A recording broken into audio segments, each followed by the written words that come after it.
네, 박종훈 경제전문기자와 함께하는 대담한 경제 시간입니다. 개천에서 용난다, 이런 말이 있잖아요. 보통 어려운 환경을 이겨내고 열심히 노력해서 성공하는 것을 두고 하는 말인데요. 네, 어떤 의미에서는 희망과 가능성을 뜻하는 그런 말이기도 한데 요즘 현실에는 안타깝게도 적용되지 않는다라는 지적들이 많습니다. 그만큼 현실 속에서 계층 간의 이동이 어려워졌기 때문이겠죠. 그렇다면 우리 사회가 왜 이렇게 변화했고 또 해결책은 없는지 박종훈 기자와 알아보겠습니다. 네, 오늘은 이탈리아에서 발생했던 한 사건에 대한 이야기로 시작해볼까 하는데요. 지난 2010년에 이탈리아 교수 사회를 발칵 뒤집히게 했던 사건이 일어났습니다. 교수를 꿈꾸던 27살의 청년 자르코네가 자살한 사건인데요. 네. 넌 실력이 있어도 잘 나가는 친인척이 없기 때문에 교수가 되기는 불가능하다. 이런 지도교수의 말을 듣고 절망해서 스스로 목숨을 끊은 겁니다. 이처럼 이탈리아 대학은 교수 지원서를 받기도 전에 미리 뽑을 사람을 정해놓고 있는 경우가 많았는데요.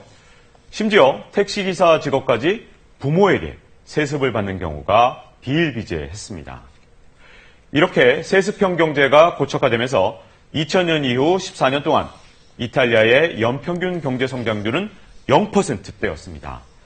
우리는 과연 자르코네 사건을 이 먼 나라의 얘기다 이렇게 치부할 수 있을까요? 한창 경제 성장을 하던 시대에는 우리나라는 누구나 이 성공을 꿈꿀 수 있는 나라였습니다. 그런데 최근에는 아무리 노력해도 성공할 수 없다는 비관적인 생각이 커지고 있는데요. 이 현대경제연구원의 연구 결과 노력하면 부자가 될 수 있다고 생각하느냐는 질문에 그렇다 이렇게 대답한 사람이 고작 25%에 불과한 것으로 나타났습니다. 특히 가장 활발하게 도전할 나이인 30대의 경우에는 단 20%만이 자신의 노력으로 계층 상승을 할 수 있다 이렇게 응답을 했거든요. 지난해 10월 월스트리트 저널의 한 칼럼은 더욱 우리를 우울하게 하는데요. 네. 미국의 투자은행인 모건 스탠리의 루치르 샤르마 신흥시장 담당 사장은 한국의 억만장자를 이 상속형 부자다 이렇게 분류를 했습니다.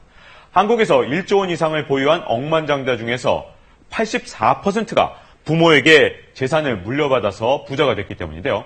이에 비해 미국은 마이크로소프트를 창업한 빌 게이츠처럼 혁신적인 정보통신 기술, IT 기업을 창업해서 부자가 된 사람이 경제 전체를 주도하고 있기 때문에 부모에게 상속을 받아서 억만장자가 된 사람은 고작 33%에 불과했습니다. 이웃나라인 일본에서도 부모 재산을 물려받아 억만장자가 된 사람은 12%에 불과했거든요. 우리나라에서 이처럼 상속형 재벌이 많은 이유 중에 하나는 바로 상속세에 있는데요. 우리나라의 상속세율은 최고 50%이고 가산세를 합치면 최고 65%가 되기 때문에 이 명목상 세율은 높은 편입니다. 하지만 기업을 상속할 때는 최고 500억 원까지 공제해주는 등 각종 공제제도가 있기 때문에 실효세율은 훨씬 낮은 편입니다. 게다가 갖가지 변칙적인 상속 방법으로 이마저 회피하고 있기 때문에 일부 재벌들에게는 이 상속세가 사실상 무의미한 지경까지 되고 있습니다. 하지만 이 같은 편법 상속에 대해서 제대로 단죄한 적은 거의 없었습니다. 더구나 우리나라 조세제도는 빈부격차를 해소하는 효과가 거의 없는데요. 유류세나 담배세 같은 간접세가 전체 세수의 절반이나 되는 반면 소득세 비중이 낮기 때문입니다.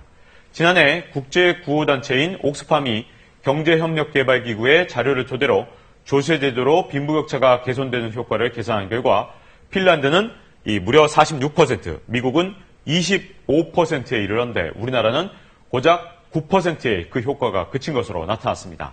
OECD 회원국 중에서 거의 최하위 수준이거든요.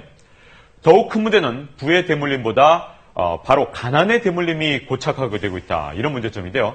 이제 가난한 부모에게 태어난 학생들은 아무리 열심히 노력을 해서 공부해도 자신의 힘만으로 계층 상승을 꿈꾸기가 너무나 어려워지고 있습니다. 공교육이 흔들리고 비싼 사교육에 의존하기 시작하면서 부모의 소득에 따라 자녀의 성적까지 차이가 나고 있기 때문인데요. 서울시 교육청의 조사 결과는 다소 충격적입니다. 부모 소득이 500만 원 이상인 중학교 1학년의 주요 3과목 평균 점수가 200만 원 이하인 부모를 가진 학생들보다 무려 13% 이상 높은 것으로 나타났기 때문이죠. 대학 입시 결과는 학생들의 내신 성적 차이보다 훨씬 더 크게 벌어졌는데요. 김세직 서울대 경제학부 교수의 연구 결과 2014년 서울대에 입학한 학생 가운데 강남구 출신 학생이 강북구보다 무려 21배나 더 서울대에 많이 합격한 것으로 나타났습니다. 그런데 이 강북구 이 인구는 강남 이 구의 한 절반 정도 수준이거든요. 결국 부모의 소득과 정보력이 자녀의 학력까지 결정하는 시대가 됐다. 이렇게 말할 수 있는데요. 서두에서 말씀드렸던 이 이탈리아의 한 사건이 결코 남의 나라가 아니다. 이런 문제점을 지적할 수 있는데 이탈리아처럼 부와 직업이 대물림되는 현상이 고착화되면 소외된 청년들은 도전 정신을 잃게 되고 또 경제 전체의 이 성장 동력이 크게 약화될 수밖에 없습니다. 역전의 사다리가 부러진 국가에서는 개인의 희망도 경제의 미래를 좌우하는 성장 동력도 찾을 수 없다는 것을 우리 사회가 공감해야 할 것입니다. 네, 박종훈 기자 잘 들었습니다. 네.